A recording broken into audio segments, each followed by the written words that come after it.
Hey, my friends, Dr. Riley here. Today we're going to talk about something your doctor probably hasn't prescribed, but your body is desperately craving, and that's genuine connection. And summer offers us a unique opportunity or multiple opportunities for this powerful medicine. So let me ask you something. Do you ever feel exhausted despite getting enough sleep? And do you experience unexplained inflammatory symptoms that your doctor just hasn't quite figured out? Do you feel sometimes lonely or even when you're surrounded by people? Here's the thing, you're not alone. I've seen a growing epidemic of what I call connection deficiency, a state of being technically in contact with others while missing the deeper connection our nervous system requires for health. And I've been there before. These consequences show up not just emotionally, but also physically as inflammation, hormonal disruption, and immune dysfunction. This connection deficiency is particularly common among high-achieving women I've found in my practice. You're managing households, relationships, appearing completely capable on the outside while feeling increasingly empty on the inside. You might have hundreds of contacts in your phone and thousands of followers online, yet something essential is missing. I learned that after years of pursuing the perfect health protocol, personally, the right foods, supplements, exercise, all of it, my inflammatory markers remain stubbornly elevated. And what I was missing wasn't another supplement, it was true loving connection. After my mother's passing, I saw how chronic stress and disconnection had manifested physical illness in her life. Her chronic anxiety eventually materialized as terminal cancer. And this event opened my eyes to how intergenerational patterns of stress and disconnection affect our bodies, our relationships, and ultimately all of our life choices. I realized I was following the exact same path, appearing put together on the outside while feeling hollow on the inside.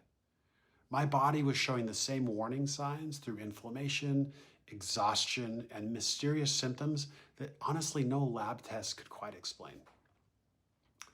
And afterward, during this dark night of the soul process, I discovered something profound. That connection became my medicine after years of isolation.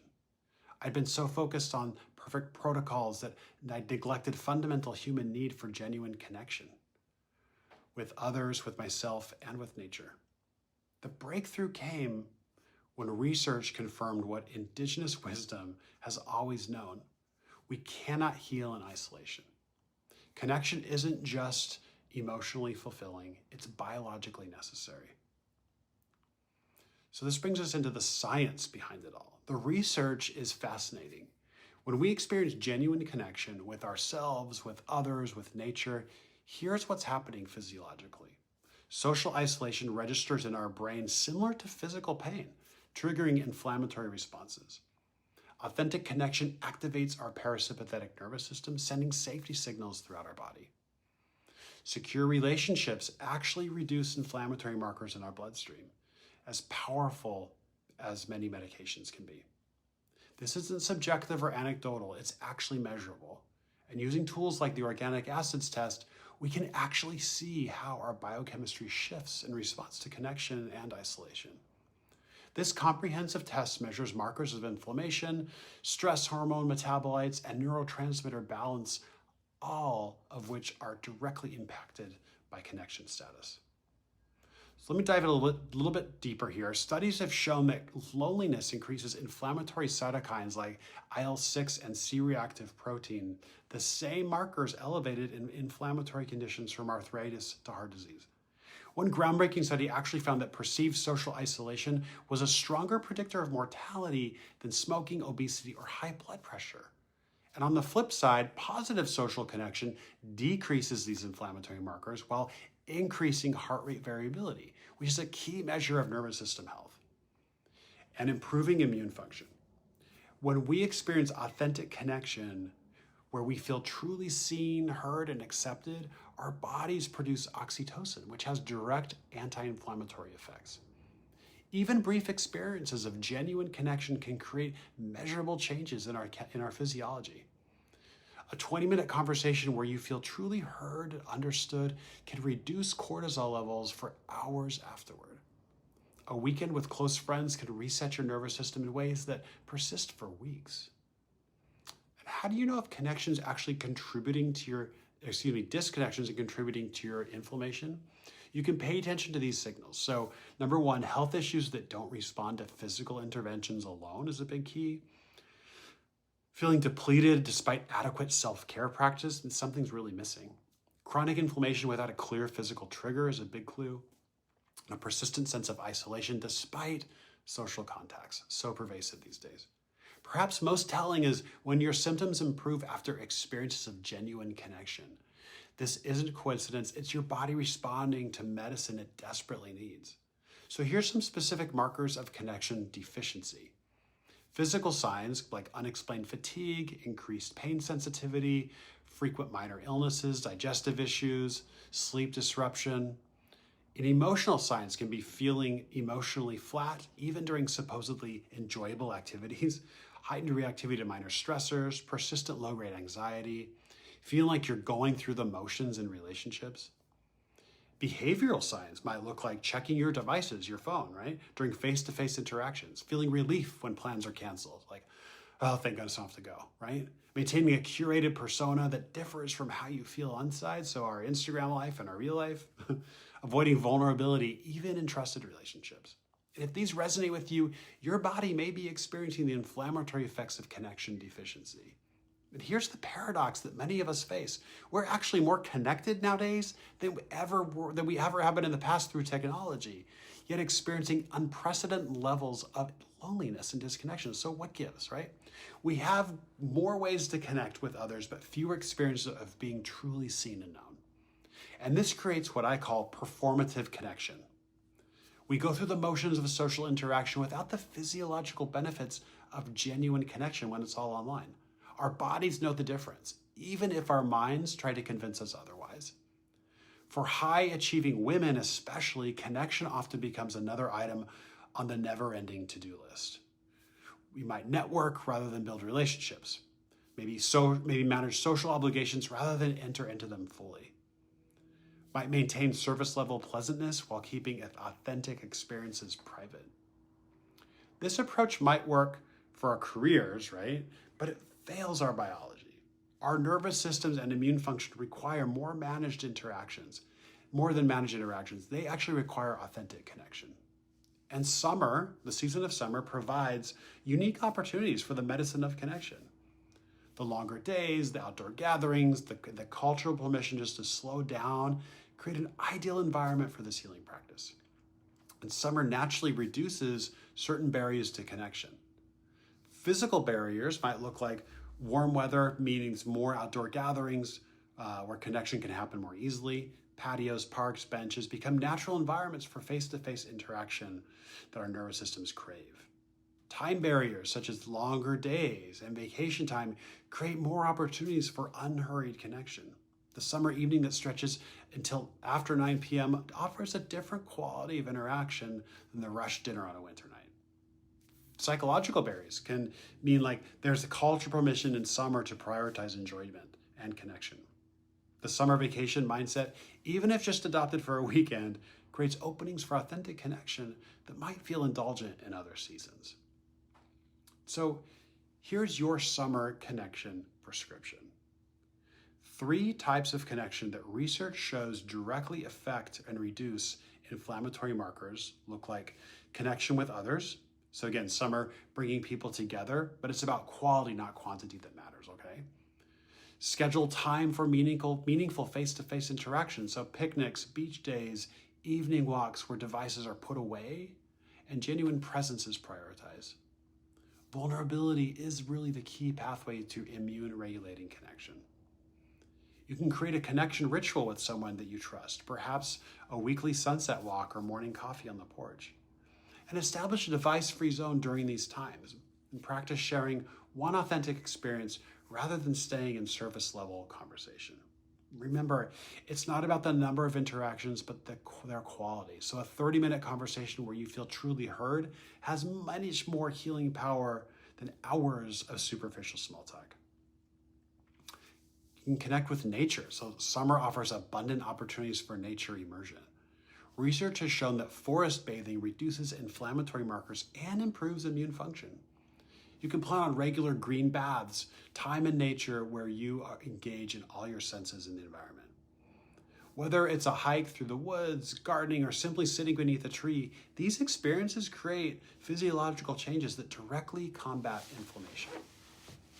You can try this summer nature connection practice. So choose a natural spot that you can visit regularly, perhaps like a local park or a beach or even a garden bed. Visit at the same time for several days in a row, noticing how it changes subtly each day. Touch natural elements, feel the bark of the tree or water in the stream or the soil in your garden in your hands. These sensory engagements with nature create powerful, powerful physiological regulation. You can also connect with the self.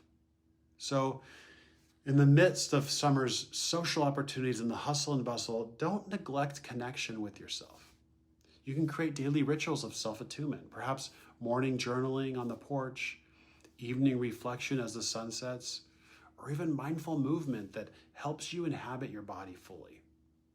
Self-connection is the foundation for all other forms of authentic connection. A powerful summer self-connection practice is the sunset check-in. And as the sun begins to set, take 5 minutes to sit quietly and ask yourself, what do I need right now? Not what should you need or what others expect, but what do you truly need? This simple practice builds the internal attunement that makes external connection actually possible. These different connection pathways aren't separate. They all reinforce one another, and when you're better connected to yourself, you're more capable of more authentic connection with others. And when you're regularly connecting with nature, you actually bring that regulated state into your relationships. The connection that I'm prescribing goes way beyond social contact. Many of my clients are surrounded by people, yet profoundly alone, and I have been there myself. They maintain surface level pleasantness while keeping their authentic experiences private. Their social calendars might be full, but their souls are empty. And true healing connection requires elements that casual interaction often lacks. So your nervous system needs to feel safe to experience anti-inflammatory benefits of connection. This means choosing connection environments and people where you can be authentic without fear of judgment or rejection, where you can feel safe just to be who you are. Presence is another key aspect. So partial attention creates partial connection. And when we're physically present but mentally elsewhere, checking our phones, thinking about work, planning what to say next, watching TV at the same time, we miss the physiological benefits of true connection. And reciprocity is a big one. So healing connection has an element of mutuality. When we're always giving or always receiving, the connection remains incomplete. Look for relationships where there's a natural flow of both. And authenticity. So when we connect from behind social masks, something in our physiology remains vigilant and guarded. Experiment with revealing a bit more of your true experience, even if that feels vulnerable. And I know what some of you might be thinking, summer can bring connection challenges too, from body image concerns that make you want to hide rather than go to the beach, to the performative social media culture that can make authentic connection actually kind of almost feel impossible sometimes. So if that feels like too much, start with some low-risk, short-duration connection practices. So you can build connection capacity through nervous system regulation first. You can create rituals of meaningful connection that fit into your daily life, even if they're brief. Remember, connection isn't about quantity, it's about authenticity. So here we're going to do a little connection practice. So for example, let's say there's a summer connection practice where everyone can try, and we're going to call this the 3-breath connection. So before entering a social situation, take 3 conscious breaths, reminding yourself that you are here to connect, not perform. During the interaction, take 3 more conscious breaths whenever you notice yourself shifting into performance mode. This simple practice helps you anchor yourself in authentic presence. So now let's address some common forms of connection resistance. One might be vulnerability barrier, where past experiences of rejection or betrayal can make authentic connection feel dangerous, frankly. You could start with low vulnerability connections, perhaps in nature or with animals, to rebuild your connection capacity. And there's the perfectionism barrier. Many high achievers approach connection with the same performance standards that they bring to work. Remember, connection isn't about getting it right, it's about being real. And there's no perfect way to connect. The independence barrier. Let's say you pride yourself on self-sufficiency, acknowledging your need for connection might actually feel like weakness. Consider this reframe. Connection isn't dependency, it's interdependence, a biological reality of being human. Then there's the time barrier. I'm too busy for deep connection is a common thought. But consider this. How much time do you spend managing the symptoms that connection deficiency creates? Connection isn't a time luxury. It's a foundational health practice. So the connection transformation, where you prioritize genuine connection as part of your health regimen, the results can be profound. So reduced inflammatory markers, improved immune function, enhanced resilience, and accelerated healing from physical ailments, actually. One client, Michelle, she'd been struggling with chronic skin inflammation for years. And after incorporating daily nature connection and rebuilding authentic friendship, where she could truly be herself, her inflammatory markers actually decreased significantly. Her dermatologist was shocked by the improvement, but research supports exactly this outcome. Michelle's story isn't unique. Another client, Danielle, saw her persistent digestive issues improve dramatically when she shifted from networking events to meaningful connection practices. Her organic acid tests actually showed significant improvements in markers in oxidative stress and inflammation simply from changing the quality of her connections. A third client, Jennifer, discovered that her hormone imbalances stabilized when she practiced authentic connection with herself through daily reflection practices. Her cortisol rhythm normalized, her sleep improved, and her PMS symptoms actually decreased, all without changing her supplement regimen at all. These transformations make complete sense when we understand the biology of connection. When we feel truly connected to ourselves and to others, our environment, our nervous systems move in a state of safety. And this state allows optimal function of our immune, digestive, and hormonal systems. So it just makes sense. And if you're analytical like me, you might appreciate objective measures of how connection affects your health. So here are some ways to help track the impact. So physical markers, notice if symptoms like digestive issues, skin problems, or pain fluctuate with your connection experiences.